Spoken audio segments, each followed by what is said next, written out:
Ladies and gentlemen, sit down, listen closely, and ask yourself this: what on earth is going on in the Middle East? Because what we are witnessing right now is not just a ceasefire, it is a geopolitical earthquake, a moment that has blindsided intelligence communities, left political analysts grasping for clarity, and shocked the world into silence. Iran and Israel ceasing fire. Let that sentence settle. Two nations locked in hostility for decades, embroiled in proxy wars, digital espionage, covert operations, threats of annihilation. And now, they're suddenly not firing missiles at each other. This isn't just a headline, it's a reality, defying twist that would have been laughed out of the room just 6 months ago. And yet, here we are. The question now isn't whether it's happened, it's why. And more importantly, what's really going on behind the curtain. Because make no mistake, ceasefires are not born out of goodwill in this region. They're born out of strategy, survival, and often desperation. Iran isn't suddenly a peace-loving neighbor. Israel hasn't turned the other cheek. There's always a deeper game. And this one reeks of chess, not charity. Let's start with Iran. The Islamic Republic has been tightening its grip regionally through its proxy networks. Hezbollah, the Houthis militias in Iraq and Syria. But internally, Iran is a nation teetering. Economic sanctions are suffocating the regime. Inflation is astronomical, and the youth, the future, are disillusioned, connected, and increasingly resistant to a system that doesn't represent them. A ceasefire with Israel, even a temporary one, might be just the breathing room Iran needs to regroup, restructure, or simply redirect attention away from the brewing storm at home. Add Israel, a nation of resilience and military brilliance, yet now facing a different kind of pressure. Political divisions are deep. Protests have rocked the country. The international community, once unshakably loyal, is beginning to question the moral cost of sustained conflict. Global media isn't as forgiving. Social platforms have turned public opinion. And then there's the broader picture. Iran's nuclear ambition isn't just a threat to Israel, it's a challenge to the West. Israel can't afford to fight wars on every front, especially not while the clock ticks on uranium enrichment. So a ceasefire, it's strategic, calculated, cold. Now, the media. Oh, the media! Some are praising the move as a miracle breakthrough, others as the dawn of peace. Nonsense. This is not peace. This is a pause, a holding pattern, a moment where both sides are silently reloading. History teaches us that in the Middle East, calm usually comes before the storm, not after it. So let's not get caught up in the optics. Handshakes don't erase hostilities. Ceasefires don't erase ideology. Iran's leadership still calls for the destruction of Israel in Friday sermons, and Israel still sees Iran as its greatest existential threat. That doesn't evaporate over a press release. The sudden announcement of a ceasefire between Iran and Israel has sent shockwaves across the globe, but beneath the surface of this seemingly peaceful development lies a far more complex and calculated truth. This is not peace. This is not the end of animosity. This is not two bitter rivals finally finding common ground. What we are witnessing is strategy disguised as diplomacy, a pause draped in the illusion of progress. It's the kind of moment that history will one day look back on, not as the beginning of reconciliation, but as the tightening of a noose behind a diplomatic curtain. To understand this, one must understand the players. Iran, a nation steeped in revolutionary ideology, has long seen Israel not just as a geopolitical rival, but as a fundamental enemy. The rhetoric out of Tehran has never softened. Calls for resistance remain enshrined in their political DNA. Their alliances with militant groups like Hezbollah and Hamas are not forgotten. They are foundational. Israel, on the other hand, views Iran as its most existential threat, not just because of nuclear ambitions, but because of Iran's expanding influence across the Middle East and its relentless support for anti-Israel proxies on Israel's borders. So why would these two suddenly step back from the edge? The answer lies not in emotion, but in tactics. Both sides understand the power of optics, timing, and breathing room. A ceasefire can buy time. A ceasefire can manipulate perception. And most dangerously, a ceasefire can deceive the world into thinking the fire has been put out when in reality, the embers are being hidden and fanned in secret. For Iran, this moment is timely. The regime is under immense pressure domestically. Protests continue to bubble up. The economy is battered by years of sanctions, mismanagement, and isolation. The regime needs relief, not forever, just long enough to regroup, recalibrate, and redirect. The ceasefire gives them that. It gives them a moment of diplomatic leverage, a way to appear reasonable to global powers, perhaps even an opening to negotiate sanctions relief or re-enter conversations on the world stage without appearing desperate. For Israel, the strategy is equally sharp. Internally, the country is navigating a minefield of political tension. Protests, division, and international scrutiny have been mounting. Israel's leaders are aware of the global fatigue with endless conflict, especially when civilian casualties mount and headlines turn sour. Stepping into a ceasefire allows Israel to reframe itself as the rational actor. It provides breathing space to solidify internal unity, strengthen alliances, and prepare for what may come next, whether through diplomacy or renewed strike when conditions are more favorable, but none of this signals genuine peace. Peace requires trust. Peace requires a shift in ideology. Peace requires disarmament not just of weapons, but of hatred, and that hasn't happened. Iran has not abandoned its nuclear program. Israel has not let down its guard. The militaries on both sides remain on high alert. Cyber warfare continues. Intelligence networks remain active, and both nations are, without a doubt, preparing for future confrontations, not celebrating the end of old ones. This ceasefire, like many in the region's history, is a move on the chessboard, a strategic silence, not a surrender, a redirection, not a resolution. Each side is recalculating, conserving energy, and making diplomatic noise that benefits them in the short term, while their long-term objectives remain unchanged, and the world, especially the Western media, must not be fooled by the theatrics. Handshakes, if any come, will be performed for the cameras. Statements of restraint will be crafted carefully. But underneath the language of peace is a calculation of power. History has shown us this pattern before. Temporary calm has often led to deeper, more insidious forms of conflict. Covert operations, proxy battles, economic manipulation, all happening in the shadow of so-called peace.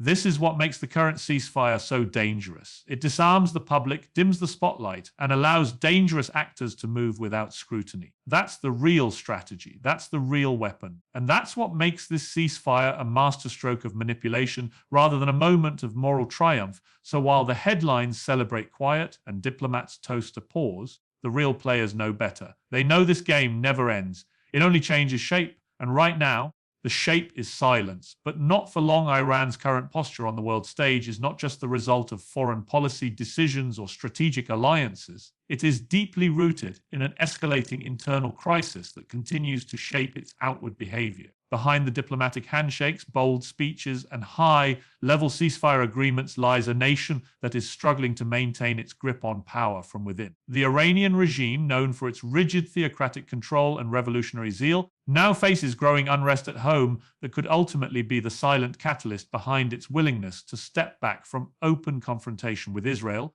At least temporarily. For years, Iran has been burdened by an economy that is not only fragile but bleeding from multiple wounds. Decades of international sanctions, primarily from the United States and Europe, have choked off vital trade, crippled currency value, and pushed inflation to unprecedented levels. The price of basic goods has skyrocketed, unemployment has soared, and the purchasing power of the average Iranian has diminished sharply. Even the most essential services, like healthcare, education, and transportation, are becoming harder to sustain as the regime pours its limited resources into military endeavors and proxy warfare. But the economic pressure is only one layer. The social fabric of Iran is fraying. Millions of young Iranians, who make up a significant portion of the population, are increasingly disillusioned with the regime's authoritarian rule. They are better connected to the world than any previous generation thanks to social media. Despite the state's constant attempts at censorship and internet blackouts, they see the freedoms, opportunities, and lifestyles available to their counterparts in the West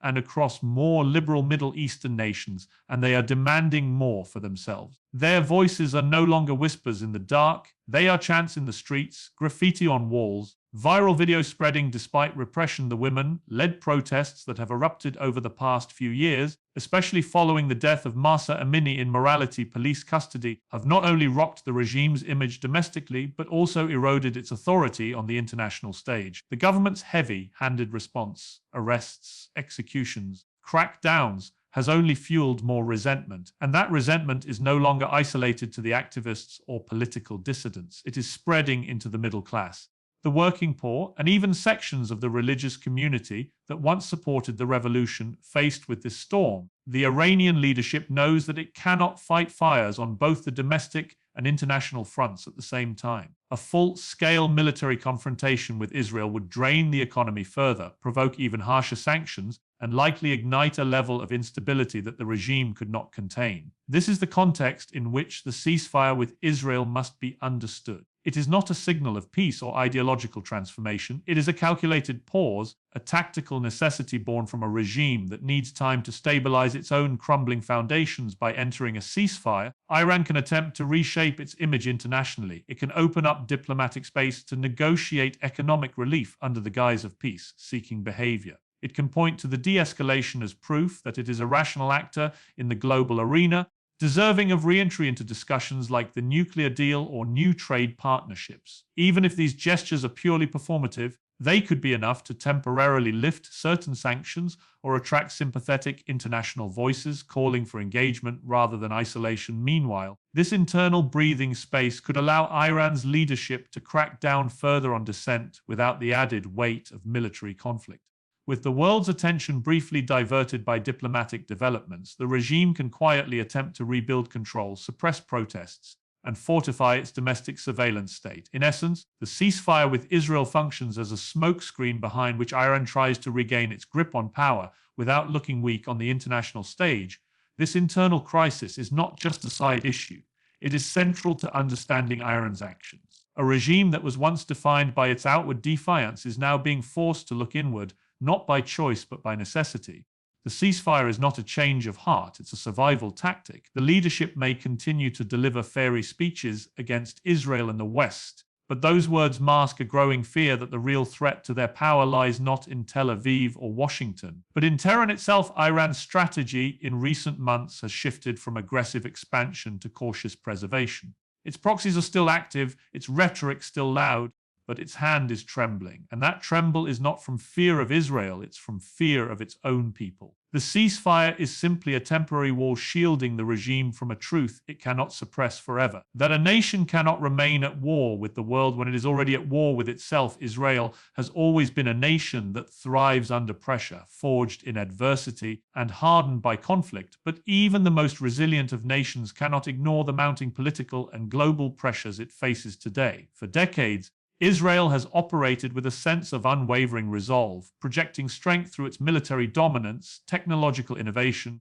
and tight-knit alliances with Western powers. Yet beneath that facade lies a turbulent political landscape, one that is growing more volatile by the day. It is within this context that Israel's decision to engage in a ceasefire with Iran must be examined, not as a sign of weakness, but as a calculated maneuver driven by an urgent need to navigate both internal and international storms domestically. Israel is experiencing one of its most polarizing political periods in modern history. Ongoing protests have flooded the streets over judicial reforms, the balance of power between the branches of government, and deep divisions within society itself. The political leadership is under constant scrutiny, facing backlash from segments of the population that feel increasingly disconnected from the decision-making elite. Trust in government institutions is eroding, and public unity, so often a hallmark of Israeli resilience, is beginning to fray. This internal discontent presents a unique challenge for a country that has historically relied on national cohesion in times of external threat. At the same time, the international stage has shifted dramatically. Israel, once widely supported as a beacon of democracy in a hostile region, is now facing growing criticism from both traditional allies and emerging global voices. The rise of social media and citizen journalism means that every military operation, every civilian casualty, and every controversial policy decision is broadcast in real time to a global audience. Public opinion in key Western countries is shifting, especially among younger generations who are increasingly skeptical of Israel's actions and more sympathetic toward the plight of the Palestinians and regional stability as a whole. This changing perception has translated into diplomatic pressure, economic boycotts, and growing calls for accountability at international forums. These dual pressures, internal unrest and external scrutiny, have forced Israeli leaders to reconsider their approach to conflict, especially one as consequential as an open confrontation with Iran. Engaging in a full-scale war with Iran, particularly in this moment of political fragility, could spark chaos on multiple fronts. It could escalate into a regional disaster, invite further condemnation, and stretch Israel's military resources while its domestic population grows more restless. The risks, both at home and abroad, are simply too high. A ceasefire, therefore, becomes a strategic necessity, not a concession. By stepping back from immediate confrontation, Israel can redirect attention away from its internal divisions and present itself as the rational actor, a nation committed to de-escalation and diplomatic engagement when appropriate. This move allows it to temporarily silence some of its critics on the world stage who have long accused Israel of aggressive unilateralism. It gives Israeli officials the opportunity to reframe the narrative, to engage in high-level discussions, and to reassert their country's image as one that values peace but refuses to compromise on security. This ceasefire also buys time to strengthen regional alliances, to recalibrate military strategy, and to focus on the evolving nature of modern conflict, which increasingly includes cyber warfare, intelligence operations, and proxy engagements rather than direct military confrontation. Israel's national security apparatus understands that warfare in the 21st century is not just about tanks and fighter jets. It is about data, sabotage, and influence. A temporary de-escalation allows Israel to regroup and prepare for these asymmetric threats, all while maintaining its core defensive posture. What cannot be ignored is that Israel's leaders are playing a long game. They recognize that the current geopolitical climate is delicate, and any misstep could trigger consequences that far outweigh the benefits of short-term military action. This is not surrender, nor is it a signal of fear. It is tactical, it is pragmatic, and most importantly, it reflects a deeper understanding of the chessboard upon which global politics are now played. This shift in approach may also serve to stabilize the domestic front. By avoiding immediate escalation with Iran, Israeli leadership can focus on calming internal unrest, addressing pressing social and political concerns, and rebuilding a fractured public trust. Even symbolic gestures of diplomacy or restraint can have a powerful effect on national morale and international credibility. The ceasefire, therefore, acts as a multi-pronged tool: diplomatic shield, domestic relief valve, and strategic pause button. Israel's long-standing doctrine has always emphasized defense through strength, deterrence through readiness, and survival through unity. None of that has changed. But what has changed is the recognition that strength now also means knowing when to pause, when to recalibrate, and when to let silence speak louder than missiles. In a world where every action is scrutinized, every decision politicized, and every battle fought on multiple fronts, military, digital, and ideological, the choice to engage in a ceasefire is not a retreat, but a repositioning. And that repositioning may ultimately define the next phase of Israel's strategy in a region where nothing remains still for long. The story being told in press briefings, news headlines, and sanitized political statements is a far cry from the messy, complicated truth that lies beneath the surface. Global media, eager to frame a compelling narrative, has painted the ceasefire between Iran and Israel as a breakthrough moment, a symbolic gesture of diplomacy, or even a step toward lasting peace. Political leaders, desperate for a win in a world teetering on the edge of multiple crises, are quick to call it progress. But the truth is far less romantic. Beneath the optics lies a dangerous reality that most people are either ignoring or refusing to see. This ceasefire isn't a breakthrough, it's a smokescreen, and the global reaction to it reveals more about our willingness to be comforted by illusions than our understanding of what's actually happening. The first mistake the world makes is assuming that silence equals stability. Just because the missiles have stopped flying and the speeches have quieted down doesn't mean the animosity has dissolved. It hasn't. Iran still funds and coordinates with regional militant groups. Israel still views Iran's nuclear ambitions as a red line. Both nations continue their shadow operations, from cyber attacks to espionage, all playing out away from the cameras. Yet, because there's no active bombing campaign or fiery rhetoric dominating the news cycle, people assume peace is in the air. They equate a lack of noise with a lack of conflict, and that is a dangerously naive perspective. Then there is the illusion of diplomacy. Press conferences are filled with carefully chosen words, phrases like mutual understanding, confidence, building measures, and dialogue. They make people believe that progress is being made. But these statements are rehearsed, choreographed, and often meant more for international audiences than domestic or regional ones. Behind closed doors, both sides are still planning contingencies, still funding networks, still preparing for the next round. The ceasefire is not a sign of trust.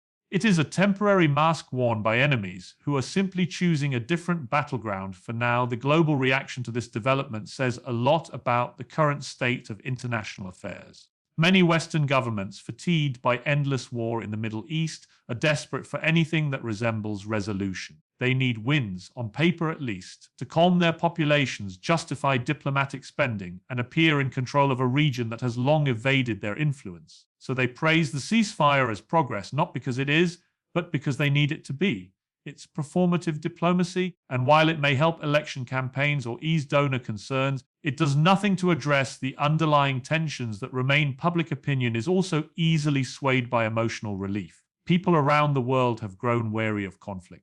They see images of war, suffering, and destruction, and they yearn for peace. Understandably so, but that desire makes them vulnerable to narratives that oversimplify or distort reality. The ceasefire is presented not just as a pause, but as a resolution, and that makes people let their guard down. It breeds complacency, it stops the questions, and it allows dangerous developments to unfold behind the scenes, while the world sleeps under the illusion that progress is being made. This is not to say that all diplomatic gestures are meaningless, or that all ceasefires are doomed. But in this case, the rush to celebrate what is essentially a strategic pause in a much deeper conflict shows just how disconnected the world has become from the raw truth of power politics. Iran and Israel are not on the verge of reconciliation. They are not rethinking decades of enmity. They are calculating, adjusting, and adapting to a new phase of confrontation, one that is quieter, less visible, and potentially even more dangerous. By focusing so heavily on the optics, the international community risks missing the real developments entirely. While officials are shaking hands in front of flags, new supply routes are being built, cyber weapons are being upgraded, and ideological indoctrination continues across both borders.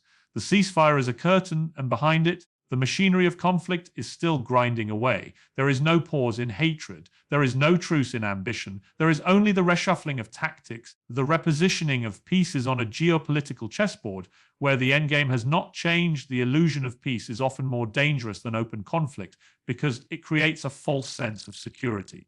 It invites negligence. It allows powerful actors to consolidate behind the scenes. And by the time the world wakes up to what's really happening, the next phase of the conflict is already underway. The headlines will change, the speeches will shift, and the cycle will begin again.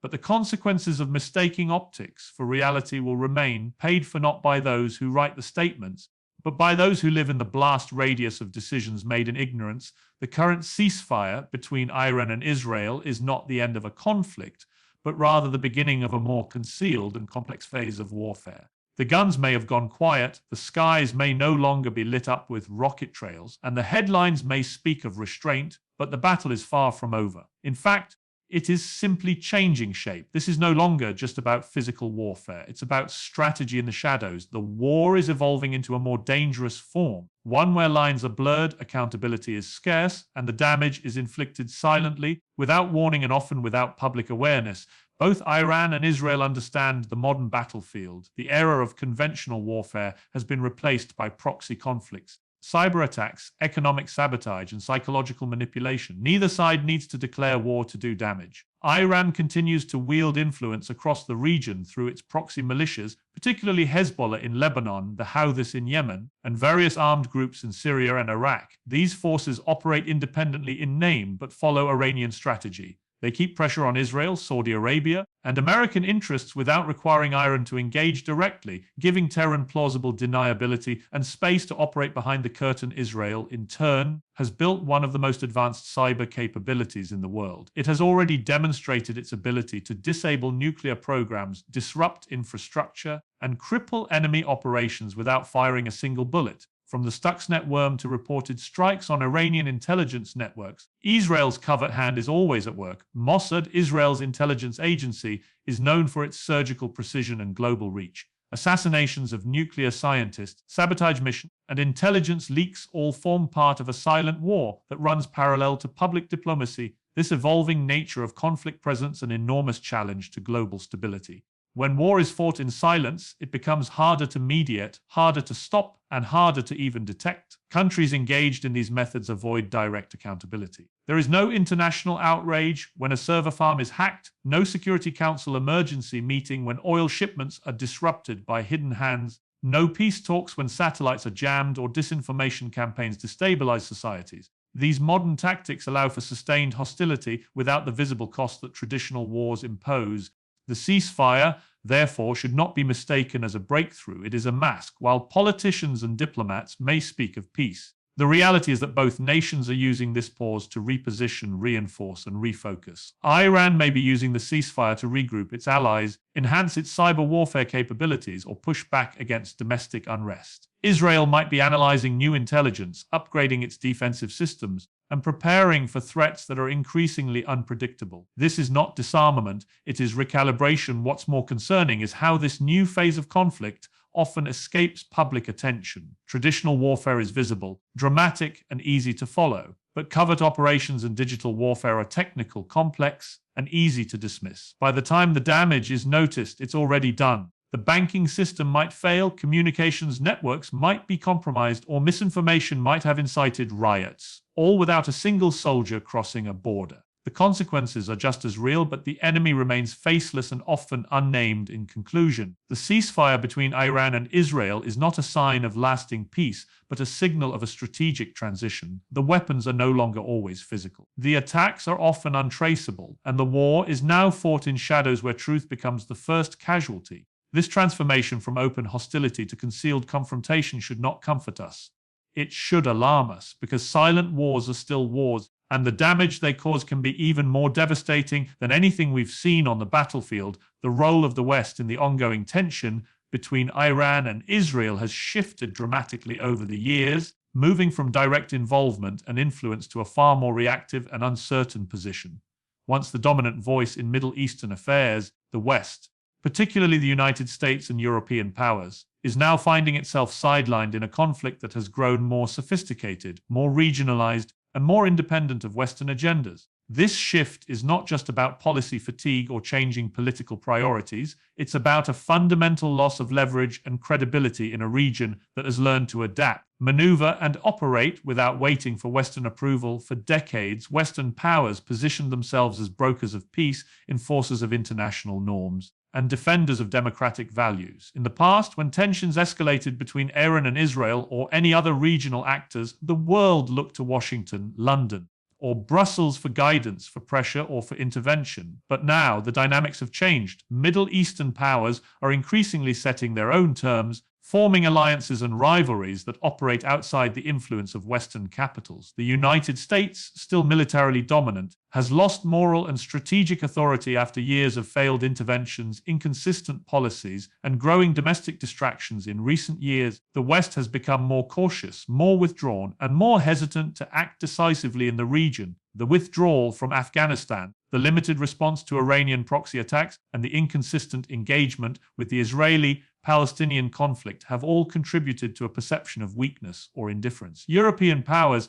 often divided among themselves, have proven incapable of presenting a unified and effective stance. Sanctions have lost their sting, diplomacy is slow and reactive, and public trust in Western leadership has eroded both at home and abroad. Iran, aware of this shifting balance, has become bolder. It continues to expand its regional influence through proxy forces, diplomatic agreements, and economic ties with Russia, China, and other non-Western allies. Its nuclear program, once a red line for the West, is now moving forward with fewer obstacles. Despite condemnations and warnings, real consequences are rare. Israel, too, has adapted by relying more on its own capabilities, engaging in direct action when needed, and building new regional partnerships that do not depend on Western involvement. The Abraham Accords, for example, were driven by regional interests more than Western pressure. This growing independence in the Middle East has left Western leaders scrambling to stay relevant. Statements of concern and calls for restraint are no longer enough. The players on the ground are no longer waiting for approval. They are acting in their own interest,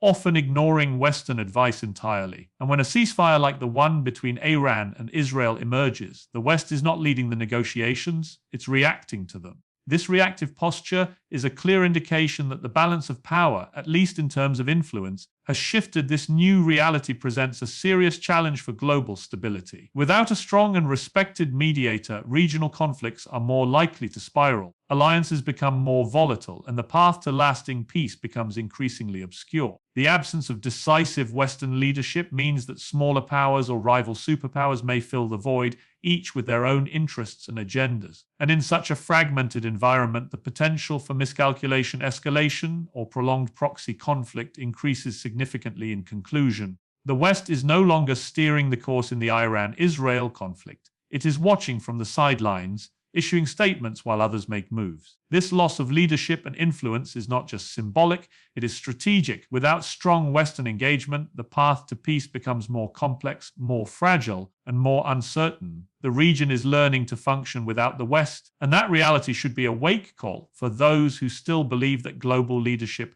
can be maintained without global responsibility. As the ceasefire between Iran and Israel settles into place, many around the world are breathing a sigh of relief. The headlines are softer, the diplomatic statements more optimistic, and the general mood in foreign policy circles seems cautiously hopeful. But this collective exhale is dangerously premature. Silence does not mean peace. Calm does not mean resolution. In the Middle East, especially between two long-standing enemies like Iran and Israel, quiet moments often signal preparation, not reconciliation. The absence of violence is not an end. It is a space where strategies are reshaped, where threats evolve, and where the most dangerous moves are often made in darkness, not daylight. This kind of ceasefire creates a false sense of security, both for observers and for decision makers. It's easy to believe that because missiles aren't flying, so diplomacy must be working. But that is rarely how things operate in this region. History has shown repeatedly that ceasefires often serve as a temporary cover, a brief moment to regroup, rearm, and re-strategize before hostilities resume in a new, often more complex form. Both Iran and Israel know this. They have used it before, and they are almost certainly using it now. Iran is not abandoning its ambitions during this ceasefire. If anything, it is strengthening its position in ways that are less visible. Its regional proxies continue to build influence, stockpile weapons, and infiltrate new territories. Its nuclear program, far from being dismantled, is likely continuing under the surface, with progress being made quietly and deliberately. Cyber operations are still active, digital surveillance is expanding, and underground networks are being fortified. The silence of missiles gives Iran the cover it needs to advance these goals without international outrage or media scrutiny. On the other side, Israel is not disarming either. It is using this moment to reassess its intelligence, upgrade its defense systems, and prepare for the next wave of threats. Israel's security doctrine has never relied on trusting its adversaries, it relies on readiness. The Israeli defense forces are not standing down. They are refining their strategies, running simulations, and watching Iran's movements more closely than ever. The quiet outside masks intense preparation inside. And that should concern anyone who thinks this ceasefire is a turning point toward peace. The media plays a significant role in shaping how the world interprets these developments. The moment fighting stops, cameras turn away. The public loses interest. Policymakers move on to the next crisis, but the people who live in the Middle East know better. They understand that the silence is not reassuring, it's unsettling. It's the kind of quiet that signals tension, not tranquility. And the longer the world mistakes it for progress, the more freedom both sides have to maneuver unchecked. This misreading of calm as peace is not just nervy, it's dangerous. It allows bad actors to operate without accountability. It weakens the urgency of diplomatic efforts. It shifts focus away from real solutions and toward performative victories. And when the next wave of violence erupts, as history suggests it likely will, the world will once again act shocked, unprepared, and outraged. Despite all the signs being right there in the silence, in conclusion, the current ceasefire is not the end of conflict between Iran and Israel. It is a tactical pause, a moment of deceptive calm that masks the ongoing and deeply rooted tension still driving both nations. To confuse silence with resolution is to ignore the lessons of history and underestimate the complexity of modern conflict.